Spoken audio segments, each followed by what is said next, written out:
Suitability for functional structure.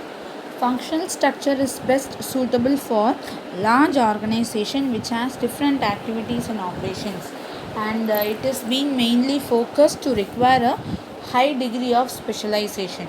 That is, in any particular field, a person or if the organization is to be a specialized one, then they may focus on functional structure. The second type is the divisional structure. So nowadays many large organization, they go for doing their own business thing with diversified activities. That is, they are not ready to, or they don't want to focus on one particular line of business alone. So they are very much interested in dealing with different products, because they can be focused by the customers in a large manner, and they also get profit. Suppose in one business line, if they don't get the profit that has been expected, they go for getting it from the other business line. So this is also an advantage for the business person. So such kind of enterprises will have more than one category of products to offer, and this is also because of performing a diversified varied product categories that need for a more structural design. So for example, if you take Reliance, if you take Reliance deals with mobile gadgets. Reliance Trends is there for clothes, and Reliance Fresh, which deals with vegetables and fruits, and Reliance Departmental Stores also, which deals with the fast moving consumer products. So all these things can be said as a divisional structure, and in the chart which is given in your textbook gives a clear explanation about the division structure. So the managing director will be there as the head person here, and he deals with the different line of business.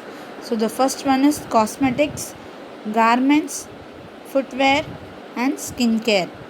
So under each and every business line, functional structure will be followed. Like they have given in your garments, it is again divided with human resource, marketing, research and development, and purchasing. So this is the functional structure. And the previous one, cosmetics, garments, footwear and all, so that is the divisional structure. So divisional structure can be again implemented and suggested by the functional structure also. And in divisional structure, the organization, it comprises of different units or divisions. So under each unit, a divisional manager will be there who is responsible for the performance, and he takes the authority and responsibility over the whole unit as such. And each division will be multifunctional, and it may have the different functions like production, marketing, finance, purchase and all, where it is again categorized as functional structure also. And in other words, it is given clearly in your text that within each division, the functional structure tends to be adopted. So that is, each and every division will be carried out with different functions, and there the functional structure arises. However, functions may vary across divisions in accordance with the particular product line, and each divisions may also give profit center, where the divisional head is responsible for profit or loss of his own division. For example, a large company may have divisions like cosmetics, clothing, etc. So each and every divisional head will take up the responsibility, and whether it is a profit or loss, he is the own person who should give reply to the management why there is a huge profit and why there is a huge loss. And the division, sometimes it may also be like north zone, south zone, east zone, west zone, likewise also. So divisions can be like area wise also, and the business line also. And this suitability, it is being mainly suitable for the large organization which deals with large variety of products and with different productive resources. Advantages of divisional structure. Divisional structure helps to gain experience about a particular product. Like the functions related to a particular product will be experienced in a high manner by a producer or a seller. So this leads to product specialization.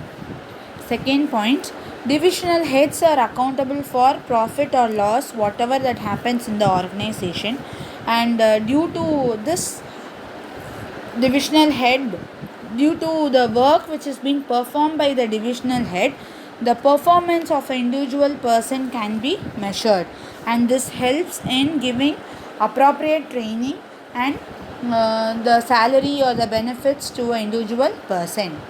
The third one, it promotes in flexibility, and the initiative can be taken at a higher manner, and this leads to taking decision at a very quick and the fast manner.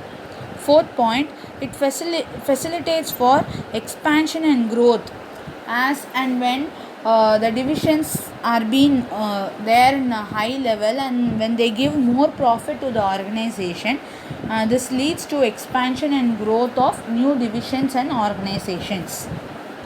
Disadvantages of divisional structure. Many conflicts may arise between the different divisions with related to the allocation of funds. For example, the managing director is the sole person who takes authority, and he is the one who's the founder for the organization as such. So he is the person who should allocate funds to the different departments. So in that case, cosmetics or garments or footwear or skincare, each and every department is to be allocated with funds for their transaction is to be done.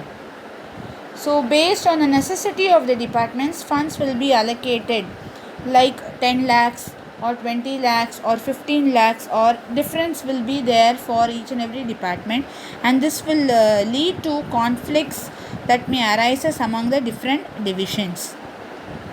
Second point, it may lead to increase in cost.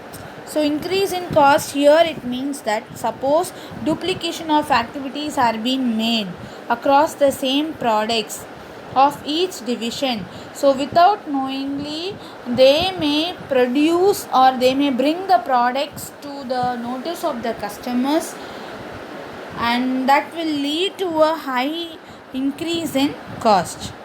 The third point, the managers will get specialized in their own division, where they get the independence of doing their task. Due to that independence, the whole organizational interest will get ignored, and they take the rule and they take the authority, and they concentrate only on that particular division and not on the whole organizational structure. So these are all the advantages and disadvantages of divisional structure. In the case studies, you may be questioned by questions like, by giving one detail of the company, and they will ask you to find out whether it is a functional structure or divisional structure. So you are supposed to understand the meaning of functional structure and divisional structure. So in short, functional structure is any organization which deals with different functions like HR department, production, sales, financing, etc. So this is quite practice of a normal organization. Divisional structure, a large organization which deals with different variety of products, and each and every field can be categorized as a different departments here, like cosmetics, garments, footwear and skincare, and under that functional structure is being possible. So this difference should be understood by each and every student for better understanding in case studies. So the suitability of divisional structure I already explained at the time of introduction. So, divisional structure is suitable for those business enterprises where a large variety of products are manufactured using different productive resources. So, if there is any doubt in the functional structure and divisional structure, you can ask me to repeat the explanation once again.